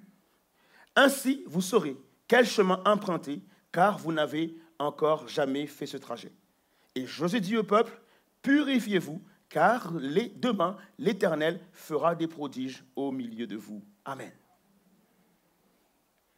Ça, là, c'est le grand problème de l'Église. Ça a été le grand problème du peuple d'Israël. Josué dit: car Dieu fera des prodiges au milieu de vous. Et toutes les prédications, c'est ça. Prépare-toi pour ta nouvelle saison. Dieu va faire des miracles. Dieu va faire des prodiges. Dieu est grand. Dieu est puissant. Et toute l'Église dit Amen. C'est qu'on a juste oublié une chose. avant les miracles et les prodiges, j'ai écrit « Purifiez-vous ». C'est ça la problématique. Toi, tu veux le miracle sans te purifier.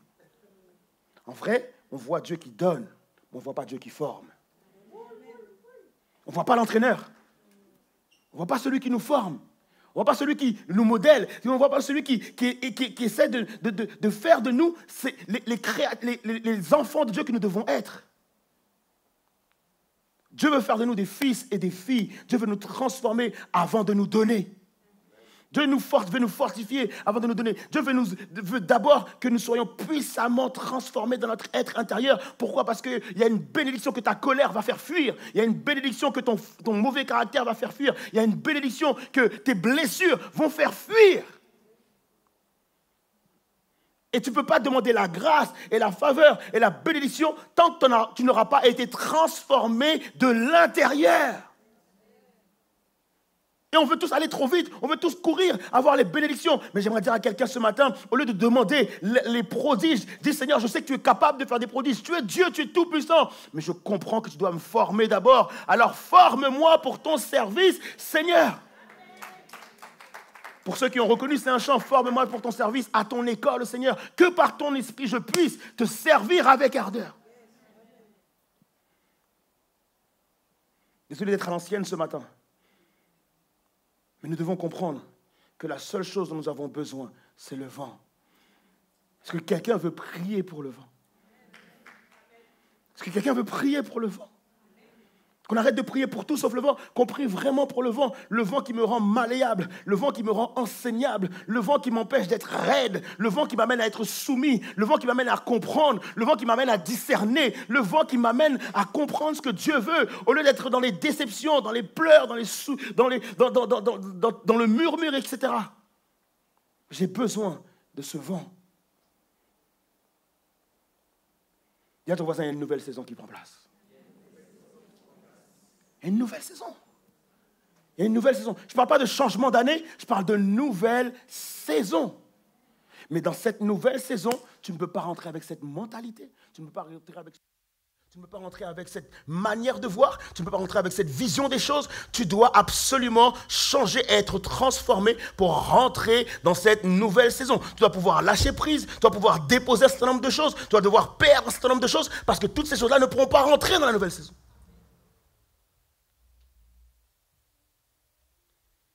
Ma voile a besoin que l'Esprit de Dieu souffle. Ma voile a besoin que l'Esprit de Dieu souffle, les amis. J'ai besoin que le vent, le feu de Dieu puisse souffler ce matin. Je prie à la louange de revenir, ou juste peut-être les musiciens. Alléluia.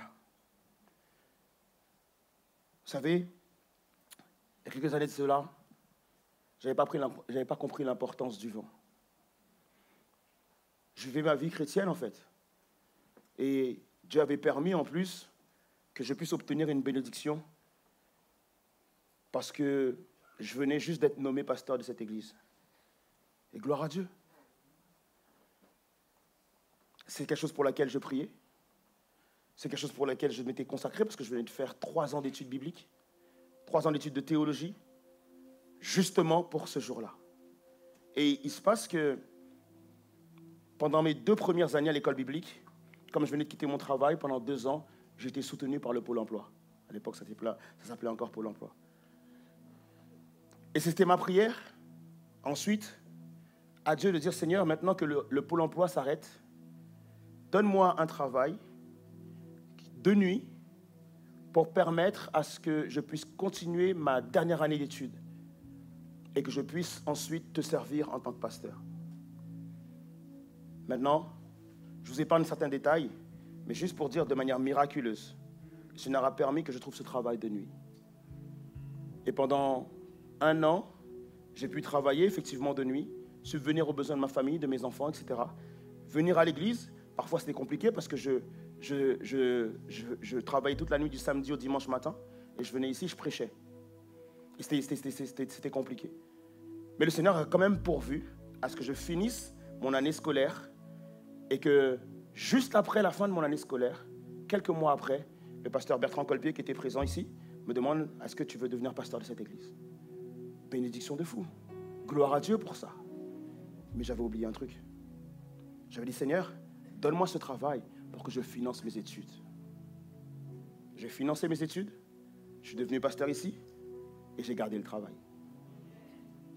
J'ai gardé le travail, pourquoi? Parce que c'est quand même de l'argent. C'est quand même de l'argent en plus. Je me suis dit, je vais pouvoir réaliser de nouveaux projets. Je vais pouvoir faire des achats que je ne pouvais pas faire. Je vais pouvoir inviter ma femme au restaurant. Je vais pouvoir partir en vacances avec les enfants. Je pourrais faire un certain nombre de choses. Sauf que j'avais dit à Dieu, dès lors où j'aurais fini de payer mes études, je rentrerai pleinement dans le ministère. Et malheureusement, j'ai gardé le travail. Donc je garde le travail. Et vous savez, lorsque, effectivement, vous ne faites pas forcément la volonté de Dieu, mais la chose que vous faites, pour vous, c'est une bénédiction. Parce que effectivement, ça permet de financer un certain nombre de choses. Un jour, c'est juste pour vous dire le temps que Dieu m'a permis de garder le travail. Ça veut dire que je suis devenu pasteur ici en 2015 et ma fille Anaïs est née en décembre 2016. Donc plus d'1 an, j'ai gardé ce travail. Lorsque ma fille Anaïs est née en 2016, elle naît prématurée. Elle naît plus de 3 mois avant la date prévue. Et du coup, avec ma femme, on est obligé de faire des allers-retours. Et tout ça, en fait, ça nous met dans un agenda compliqué à gérer. Et il s'avère qu'il y a eu 2 nuits où je devais aller travailler, que j'ai loupé et j'ai oublié, à cause des circonstances. Et maintenant, mon responsable m'appelle et me dit, Monsieur Nazaire, est-ce qu'on peut se voir? Donc j'y vais, etc. Il m'explique la situation, en gros, ils ont changé de direction, etc., à l'endroit où je travaillais, et qu'à cause de ces 2 nuits que j'ai loupées, il ne peut plus compter sur moi parce qu'il a besoin d'une personne de confiance. Et moi, je lui dis, mais ça fait plus d'1 an que je suis avec vous, et j'ai jamais rien loupé, etc. Il me dit, je comprends, je sais, mais cependant, on ne pourra pas pouvoir vous garder. Ou on va devoir vous donner un autre poste à un autre endroit. Mais cette fois-ci, en journée. J'ai dit, non, parce que j'étais attaché à mon poste, j'étais pris dans un rythme. Et ce jour-là, lorsque je rentre à la maison et je n'ai plus ce travail, je suis en pleurs. Je suis en pleurs parce que je me dis, Seigneur, du coup, forcément, il y a un train de vie que je n'aurai plus. Il y a des facilités que je n'aurai plus. Même si le travail était fatigant et parfois c'était de nuit, il pleuvait, c'était compliqué, mais au moins ça donnait l'argent. Je dis, Seigneur, c'est pas possible, j'en peux plus. Je ne sais pas quoi faire, il me faut un nouveau boulot, peut-être que je dois travailler peut-être à l'hôtel ou un autre truc de nuit, je commence à chercher autre chose. Il n'y avait pas le vent. Il y avait le service, il y avait la prédication, mais il n'y avait pas le vent. Le vent n'était pas là. Je me rappelle après m'être battu contre Dieu pendant plusieurs jours, après avoir expliqué à ma femme de long en large, et bénissez les femmes de pasteurs, honnêtement.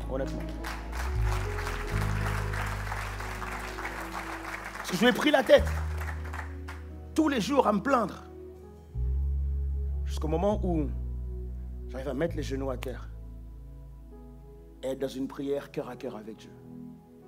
Et c'est dans cette prière que le vent a commencé à souffler. C'est dans cette prière que l'Esprit de Dieu a commencé à souffler.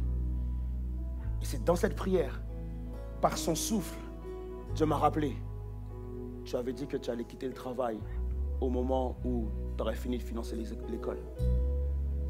Et je dis, Seigneur, en fait, moi qui me battais avec toi, je vois à quel point tu es bon.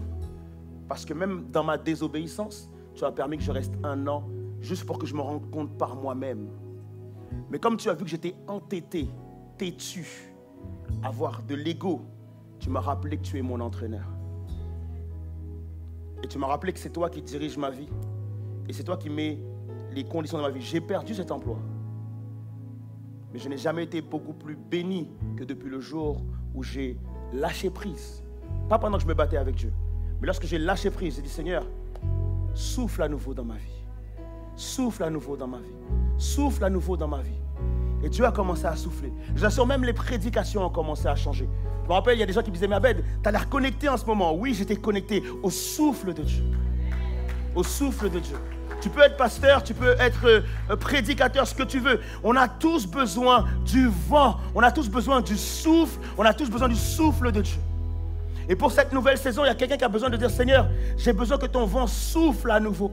J'ai besoin que ton vent souffle à nouveau. Parce que je suis précisément dans une situation, pour moi, qui est chaotique. Pour moi, je ne comprends pas les mauvaises nouvelles. Ce que j'apprends, ce que je vois autour de moi, ça a l'air de tomber comme ça un peu partout, à droite, à gauche. Et je ne sais pas quoi faire. La seule chose dont tu as besoin, c'est le vent de Dieu. Que Dieu puisse souffler à nouveau. Que Dieu puisse souffler à nouveau. Lorsque le vent va souffler, lorsque l'Esprit de Dieu va te remplir à nouveau, lorsque tu sentiras la main de Dieu te soutenir, lorsque tu sentiras que tes membres ne sont plus faibles, mais il y a comme quelqu'un d'autre qui te tient, qui te maintient debout. Alléluia. Lorsque tu comprends qu'il y a quelqu'un d'autre, mon ami, qui maintient tes membres debout et qui raffermit tes membres, qui te permet de comprendre, qui te permet de réaliser que lorsque Dieu est avec toi, rien ne peut se lever contre toi. Absolument rien. Absolument rien.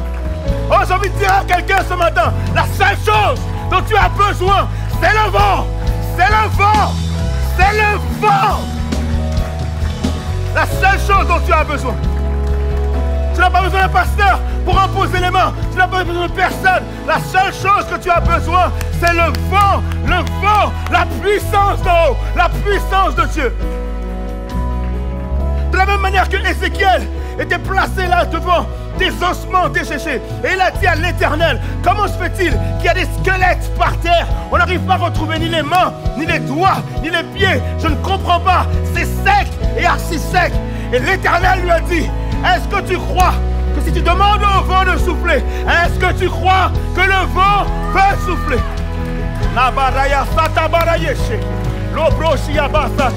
Est-ce que tu crois que le vent peut souffler? Est-ce que tu crois que le vent peut souffler? Je ne sais pas où tu en es dans ta vie, mais est-ce que ce matin, tu veux croire avec moi que le vent peut souffler? Le vent peut souffler. Le vent peut souffler. Et lorsqu'il a dit, oui Seigneur, je crois, alors l'Éternel lui a dit, prophétise maintenant. Prophétise maintenant. Prophétise maintenant. Et à ce moment-là, Ézéchiel s'est exécuté. Il a prophétisé. Et le vent est sorti des quatre vents, d'est, de l'ouest, du nord, au sud. Et le vent a commencé à souffler. Et alors Ézéchiel a dit, mais Seigneur, je ne comprends pas. Je vois que les eaux sont en train de se rassembler. Je ne sais pas ce qui se passe, mais les os sont en train de se rassembler. Et les os se sont rassemblés. Et à ce moment-là, les squelettes se sont mis debout. Et la chair a commencé à pousser. Et il a vu une grande armée, l'armée de l'Éternel. Est-ce que quelqu'un ce matin est prêt à prophétiser? Alléluia.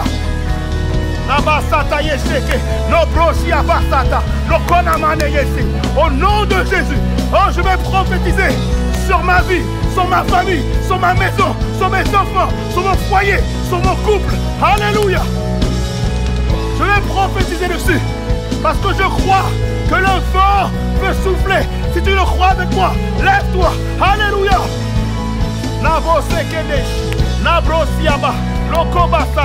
Au nom de Jésus-Christ.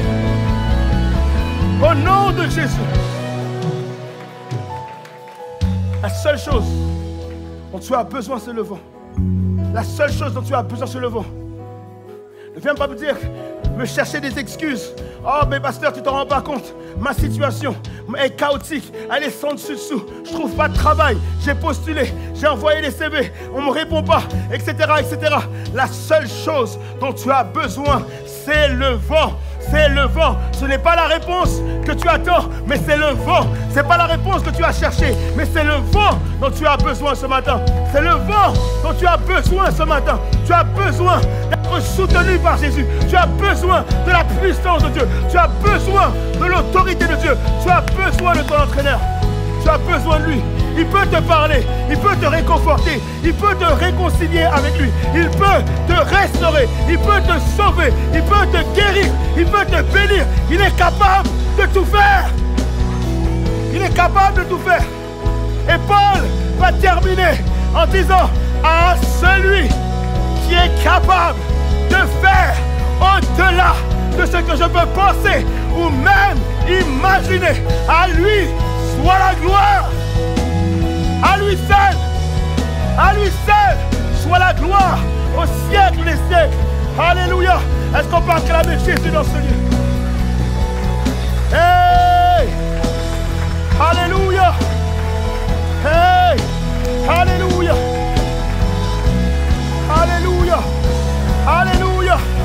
Oh, alléluia. Alléluia. Est-ce que tu peux acclamer Jésus? Alléluia. Plus que ça, plus que ça, plus que ça. Au nom de Jésus. Alléluia. Je dois forcément faire un appel pour que tu viennes devant. Et si ce matin, tu es conscient que tu as besoin du vent, tu puisses lever les mains vers le ciel. Alléluia.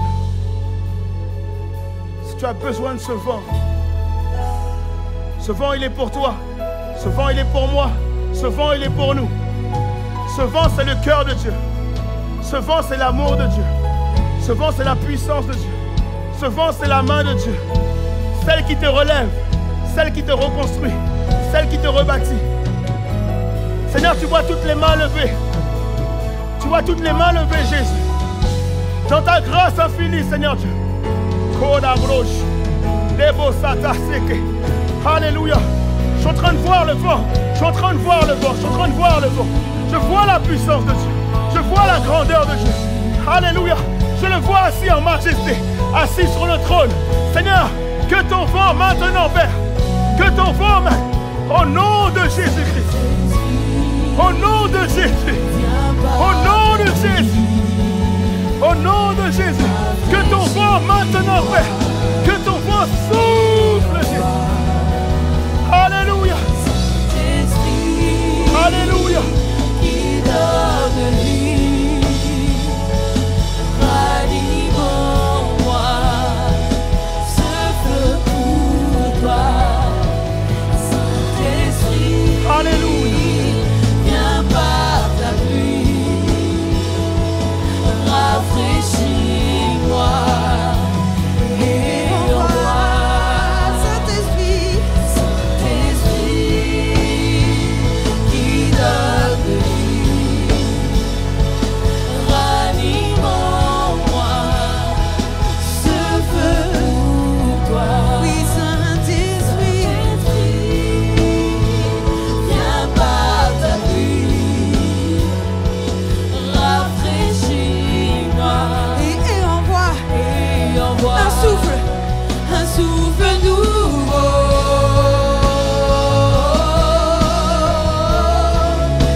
Un souffle nouveau.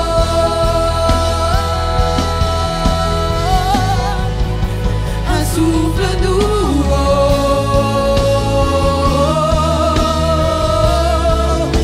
Un souffle nouveau.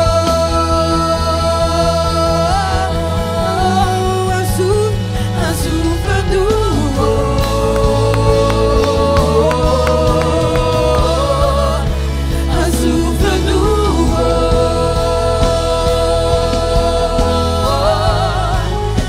Un souffle nouveau.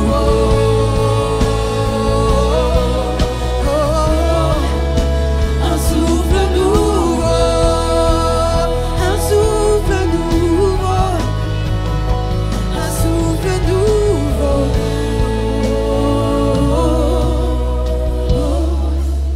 Un souffle nouveau. Alléluia. Alléluia. Alléluia. Au nom de Jésus. Et parfois le vent vient comme un murmure. Il vient comme un souffle. Et parfois il vient comme une tempête. Mais peu importe en fait, en fonction du besoin que tu as, le Seigneur saura quel type de vent il va amener.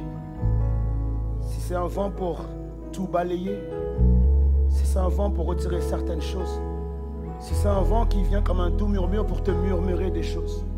Mais je vois des gens qui sont extrêmement déçus.